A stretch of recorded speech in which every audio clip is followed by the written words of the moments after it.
I am so happy today. It's like going back to the roots when riding super sports bike and super bikes was my daily thing. So I'm commuting with a Honda CBR1000RR-R. The new blade, it's so awesome looking, and I'll be going to work with it. I want to see how is it like to ride such a thing like 215 HP inside the city. So stay with me guys, this will be interesting.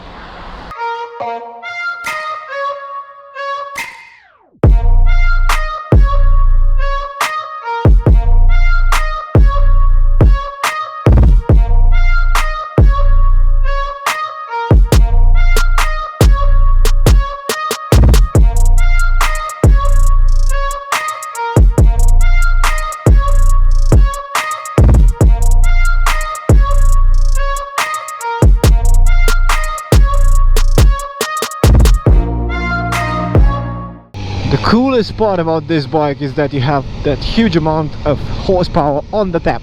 So 215 HP ready to blast for you. Fortunately, all the electronic systems are there to help you tame the beast and make it as safe as possible. Man, this city, it's quite bumpy, but luckily for me, I have quite a nice suspension system on this bike. It's a Showa fully adjustable front and rear. It's not like on the SP version, it's a bit different. This one, it's the analog system, not electronic at all. No Brembos on the front, no Brembo calipers, and no quick shifter for the base model. This is why this one costs a bit less. The riding position, let's talk about it because it's quite comfortable. Check out this angle of the handlebar, a bit wider than on most of the super bikes that I've used.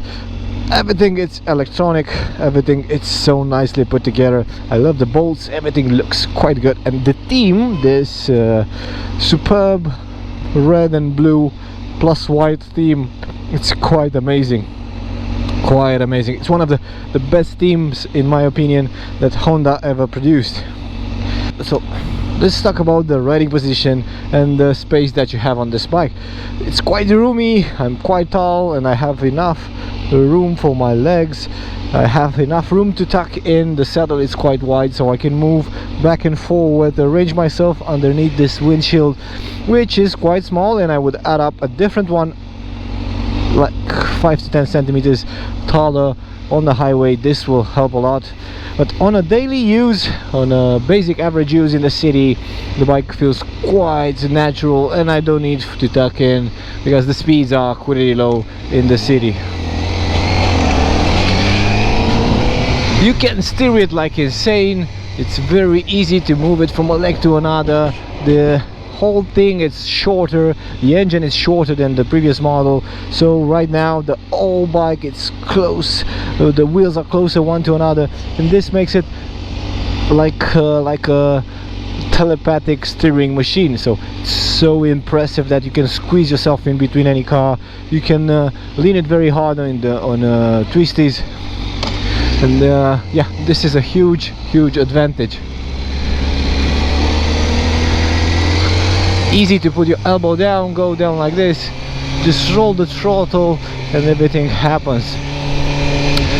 In regards of throttle, the throttle response is quite natural on this bike. It's like any other bike, like a naked. I'm with the power at the middle or close to the middle, and yeah, I have to say it's predictable, and the output is pretty mellow underneath 6000 RPM.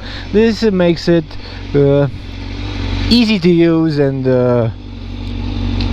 predictable in the city, so it can make it as a daily commuter. It's a fair bike, it's more than a fair bike, it's quite good. So far everything is quite good on this one. The stopping power comes from a Nissan master cylinder, Nissan calipers, huge discs on the front, lots of bite, lots of bite. You can stop promptly every time you want. You have the ABS cornering, everything is there to get you out of harm's way or out of difficult situations. In regards of going in between cars, there's some crowdness in front of us. I think the mirrors might be a small issue, but you can move it from a leg to another, making yourself okay like this. Yeah, making yourself some room in order to advance in the traffic.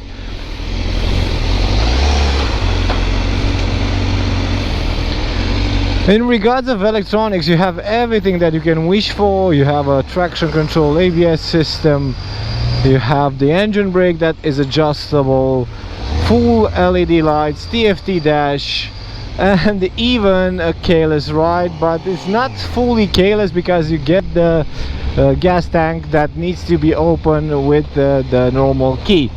That's a kind of a bugger, but okay, I'll take it. It's a super bike.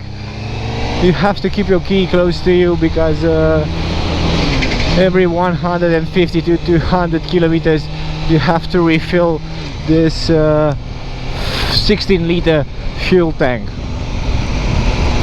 One of the coolest facts about this Honda is that you cannot feel the vibrations coming out from this engine.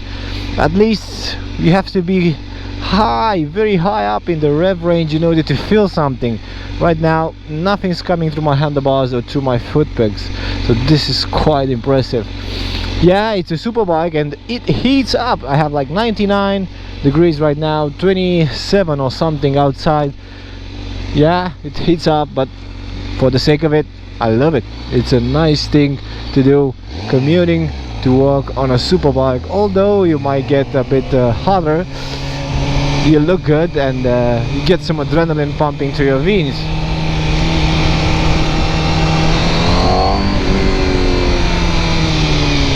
And when you put that sound coming from the Akrapovic exhaust, which is quite impressive, I love it.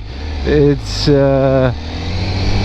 quite silent in the low RPM range, but if you go over 6 to 7 thousand RPM, it will become quite noisy. So that's nice. That's nice to hear. You feel that grunt. Short coffee break. Just arrived close to the office, and I have to say I'm pretty impressed with the new CBR Fireblade. It can be a commuter, let's put it like this. The suspensions are quite plush, the riding position is quite good, and you have enough room to go in between traffic. Okay, it's a super bike, so it heats up quite a lot, but you can handle it for the sake of the ride.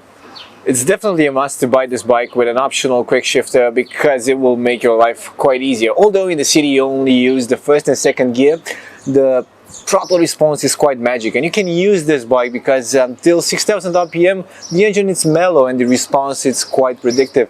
So yeah, it's a fair commuter even for everyday use.